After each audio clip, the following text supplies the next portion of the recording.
The second beta for update 37 is now live, and in this video, as always, we're going to go through all the new changes. We're going to start off with the biggest one, in my opinion. The stat crunch is still here. As you can see, my morale is lower, power is lower, everything is lower, all my stats are lower. But the big thing about the main stat changes, it has been reverted. So the main reason for this is that they didn't have time enough to do itemization for items to make this rework make sense and actually work. So the stat changes are basically put on hold for now, but it seems like at some point we will get changes to the stats. But for now, might, agility, will, fate, and vitality have reverted back to the stats we know from the live servers, where might for champ gives mastery, crit rating, etc. being the main stat for champ. Agility is also back to the same as before, will is back to the same. So every class should be the same when it comes to the main stats, but it's worth mentioning that vitality and fate actually does get some changes. The gain you get from these stats are going to be a bit less. I believe vitality still gives the same amount of morale, that remains unchanged. But when it comes to the secondary stats like block and resistance rating for champ, and for other classes who have secondary stats from vitality like tactical mitigations, and also for fate, the crit rating, attack mit, resistance, everything, and finesse is a bit lower. Instead of getting 1 point of finesse per fate, you now get 0.5. They do give a bit less, but overall it should still feel about the same, because vitality and fate will be found more on gear than might, agility, and will. So main stat changes reverted, fate and vitality lowered a bit on their secondary stat gains. Stat tomes also seem to have gone down a bit since the last beta. They were around 300 on the last beta, now they're down to 120, 211 fate, vitalities 324, but might, will, and agility are lower, so stat tomes also go down. And I also wanted to mention quickly that the Forester event is currently disabled, but should return soon. I don't know if during this beta or for the next beta, but it will definitely be back for beta testing if people want to try that out. One really nice thing that's happened for the race of man, the racial trait strength of morale that's been useless for quite a while has now been changed to heal your character based on what level you are. So 63,000 morale. Just gonna untrait the balance of man real quick. Strength of morale. Find the skill. I never use it on live because it's quite useless. But strength of morale, 30-minute cooldown, but actually quite a decent heal now. 63,000, my morale is 150k. So using this is actually not terrible anymore. Strength of morale, finally usable again. I guess this is extra good for tanks, giving them an extra cooldown. Although the skill is on a long cooldown, it's still a nice heal to have as a tank, or just any character who plays the race of man. And a few other racials got changed as well. Mainly stoop for a stone, headbutt, uppercut.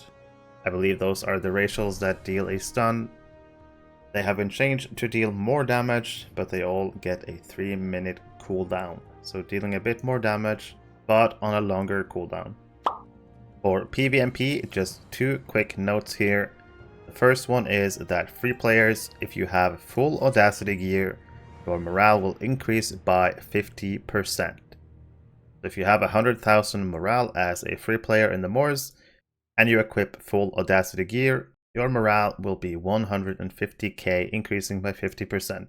The reason for this change is really simple. The stat crunch to all the numbers lowers free players' damage more than it does monster players. It actually hits free players harder than it does monster players, so the workaround is giving free players a little bit more morale. And when it comes to monster players, their morale values and their healing has been adjusted, so you can log on to your monster players and check out the morale and healing.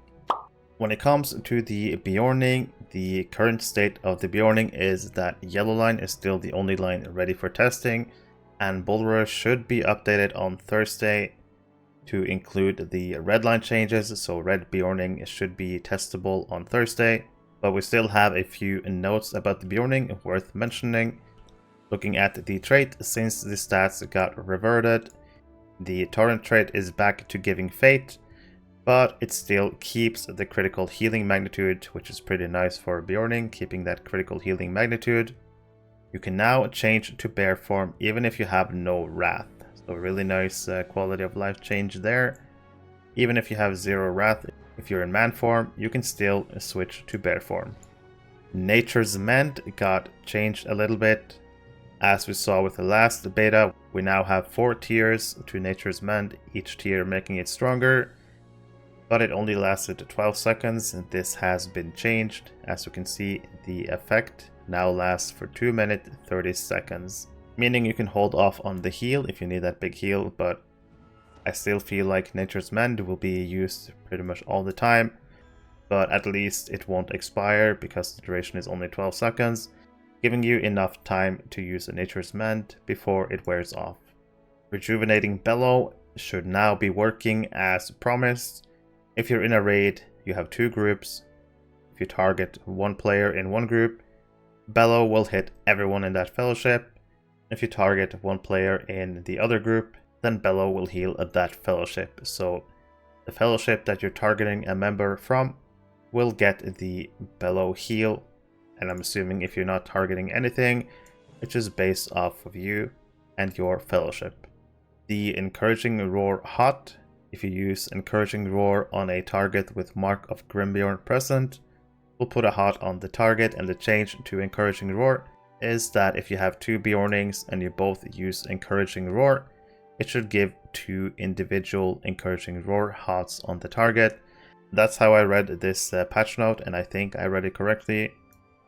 So if you're ever in a raid with 2 Beorning healers, you can both use Encouraging Roar on a target with Mark of Grimbeorn, and both your hots will be applied, and they won't stack together, just tiering each other's hots up, but Encouraging Roar can now stack. There's been quite a lot of changes to the Guardian since the previous beta, and while most of those are bug fixes, I think some are worth mentioning.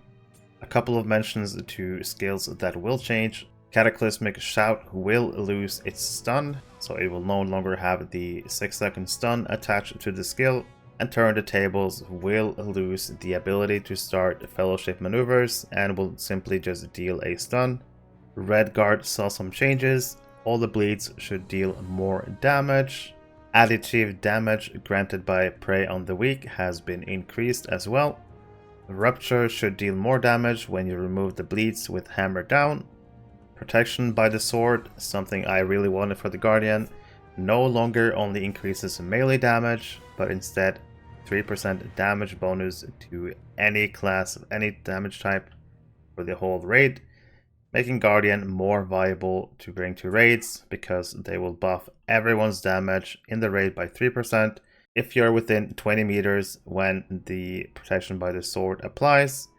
As long as you're close to the Guardian within 20 meters, you will deal 3% more damage if you have a red Guardian in the group.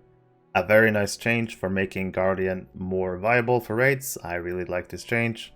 And for the next BR, the Battle Fury, the new cooldown, the DPS cooldown for Guardian, will allow combat responses after you use it. So Battle Fury, and then you can go straight into your rotation as a Guardian. The Red Guardian overall got some really nice changes with this beta, looking really nice for Red Guardian. And it's going to be interesting to see where they line up compared to other DPS classes. One change for Burglar. Crafted consumables such as marbles or serrated knives can now be used while moving. A few changes to the Loremaster class. Pets in general have seen a damage adjustment on this patch, bumping their damage up quite a bit overall, getting to a place where they want them to be. And a couple of skills also have seen some changes. The first one is Wisdom of the Council. It is now only a 3-minute cooldown, as we can see, and the Reflect now has a 50% chance on all damage types and lasts for 10 seconds. And another quite big change, air lore has now a change, is no longer a toggle skill, but rather a cooldown skill you can apply to an ally. So I'm going to target my pet for this. As you can see, the cooldown of air lore is 1 minute 30 seconds and the duration is 20 seconds.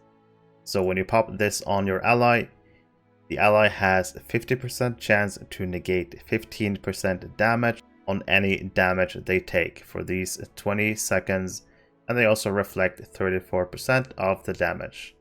So overall, giving air lore much higher chance to negate damage, but also making it a defensive cooldown that now has a minute 30 seconds on the cooldown.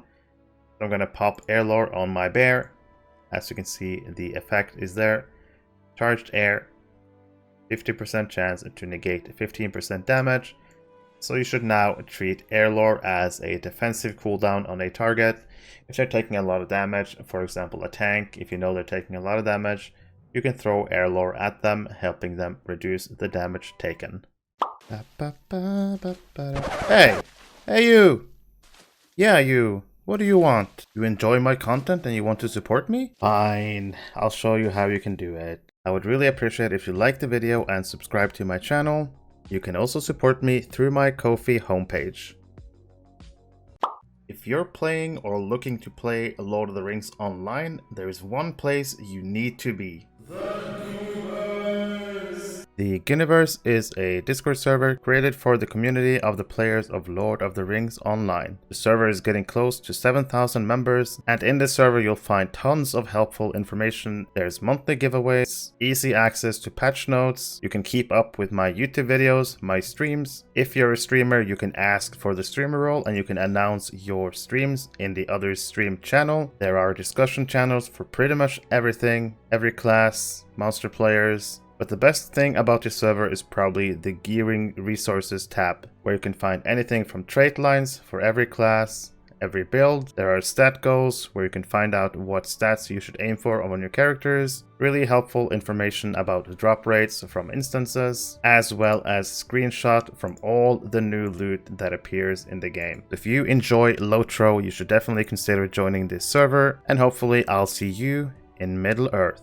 If you were part of the Ghyniverse already, you might have noticed that another tab appeared at the top, the LFF server. This server is a brand new server that I created, the LFF Ghyniverse. In this server, you can select which servers you want to keep up with, and once you select your server, say you select Arkenstone, you will see the LFF, the kinship advertisement, looking for kinship and trade channels, and there's also voice channels if people want to use those. The LFF channel is basically a looking for fellowship channel where people can post if they need players for the runs, and this way people don't have to be logged into the game to see the chat, they can just instead get a notification on their Discord. There's also a kinship advertisement page where kins can post their kinship advertisement and have people join their kins, and you can also post in the looking for kinship chat if you're looking for a kinship, but make sure to take a look in the kinship advertisement first and look through all the kin to find a suitable kin for you. There's also a trade channel if people want to buy or sell stuff that you can use.